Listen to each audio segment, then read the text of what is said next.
Bonjour à tous, aujourd'hui on est le vendredi 15 septembre 2017 et on se retrouve pour le vlog numéro 62.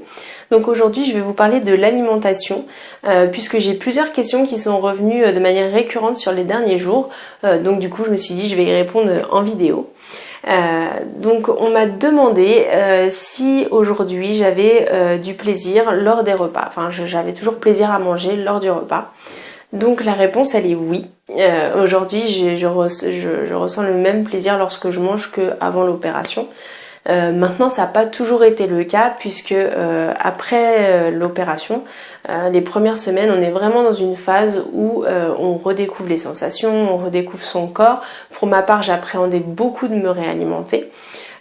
Et du coup je ressentais même pas l'envie spécialement de manger.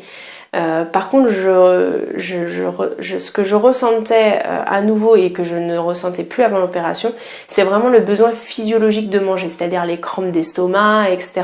Ça, j'avais plus ça avant l'opération, puisque comme je mangeais en grande quantité mes repas, je mangeais lors des repas par envie de manger, mais pas forcément parce que mon corps avait besoin de s'alimenter. Donc ça, j'ai redécouvert ça après l'opération. Donc j'ai d'abord découvert cette sensation-là. Et une fois que je me suis réhabituée à mon estomac, que je suis sortie de la phase liquide, que je suis retournée petit à petit vers une alimentation normale, et ben là j'ai à nouveau eu vraiment le plaisir de manger.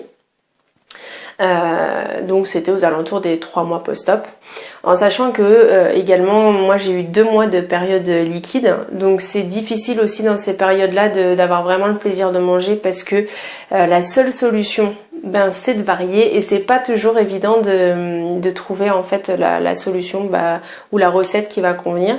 Donc à ce sujet-là, il y a 2 ouvrages que je trouve plutôt intéressants et qui peuvent vraiment aider.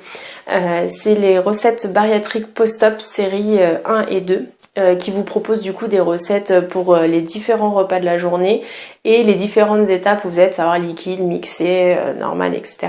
Donc c'est plutôt sympa. Donc voilà. Donc il y a ces 2 ouvrages là. Pour ceux que ça intéresse, je vous mets dans la description de la vidéo les liens sur lesquels vous pouvez avoir tous les renseignements et si vous souhaitez également vous les procurer, voilà, il y a toutes les informations.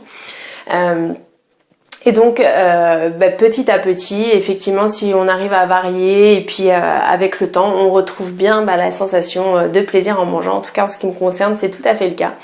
Et puis on me demande aussi souvent si je m'autorise des écarts. Alors dans la notion d'écart, moi je pars du principe que je fais un écart si je mange de façon trop riche sur la journée. C'est-à-dire que si j'apporte plus de besoins à mon corps que ce qu'il a besoin. En gros, c'est comme ça que je le considère. Puisque quand j'ai fait la sleeve, le but c'était de pouvoir manger comme tout le monde, comme des personnes qui n'ont pas été opérées. Je parle en termes de choix de menu, pas de quantité bien sûr, et de pouvoir me faire plaisir tout en ayant une alimentation équilibrée puisque le but après c'est de pouvoir maintenir le poids. Donc quand j'évoque des écarts, pour moi c'est lorsque sur la journée je vais accumuler des plats trop riches et que je vais pas avoir une dépense d'énergie qui est conséquente. Maintenant mon alimentation elle est variée, effectivement peut-être sur les vidéos j'avais fait une journée dans mon assiette, ça paraissait un petit peu light ou autre, mais pour tous ceux qui me suivent sur les réseaux sociaux, que ce soit sur Instagram, Facebook ou Snapchat, je partage tous les jours une partie de mes repas ou mes repas de manière générale et vous pouvez voir qu'il y a des plats en sauce, que parfois ça peut être des pâtisseries, que voilà c'est varié. Mais c'est vrai que j'essaye d'équilibrer sur la journée pour que justement le poids soit maintenu et que je continue à perdre tout simplement. Mais voilà, pour moi l'écart c'est vraiment quand j'abuse quoi. Je vous donne un exemple, je sais pas, à midi je vais manger des frites, aux 4 heures je vais manger une pâtisserie, je sais pas, par exemple un brownie, le soir je vais remanger quelque chose de copieux, je sais pas, un gros gratin avec plein de matières grasses, etc. Là pour moi ça va être une journée où il y a eu de l'écart. Par contre, si le midi j'ai mangé des légumes vapeur, au goûter je mange par exemple la fameuse part de brownie, mais que le soir pareil je remange des légumes avec une viande, etc. Pour moi c'est pas spécialement un écart, surtout si j'ai fait du sport dans la journée. la dépense, elle va être, la valeur du brownie va être compensée par le sport, etc. Pour moi, c'est pas un écart, ça fait partie de manger équilibré. Voilà, pour moi l'écart, c'est vraiment quand sur la journée, vraiment j'abuse à tous les repas, quoi, hein, où je me fais vraiment trop plaisir à tous les repas. C'est plutôt ça, voilà. Mais sinon. Voilà, je vous rassure, je mange des plats en sauce type bœuf bourguignon, blanquette de veau, des choses comme ça, parce qu'on m'a beaucoup parlé de plats en sauce, donc oui, des pâtes à la crème, des choses comme ça, j'en fais aussi. Après, j'évite quand même tout ce qui est trop gras, trop sucré, donc du coup, effectivement, quand je vais prendre de la crème fraîche, je vais essayer de prendre moins en matière grasse. Maintenant, si je mange un plat où, je sais pas, il y a 30 ou 40% de matière grasse, je vais le manger, c'est pas grave, c'est juste que sur la journée, après, je vais quand même faire attention à manger des choses un peu plus saines pour, voilà, que justement, ça ne soit pas un écart, que ce soit juste un plat un petit peu plus riche, mais que ma journée soit bien équilibrée. Voilà, c'est ça. Je peux tout manger, mais il faut que la notion d'équilibre elle reste là.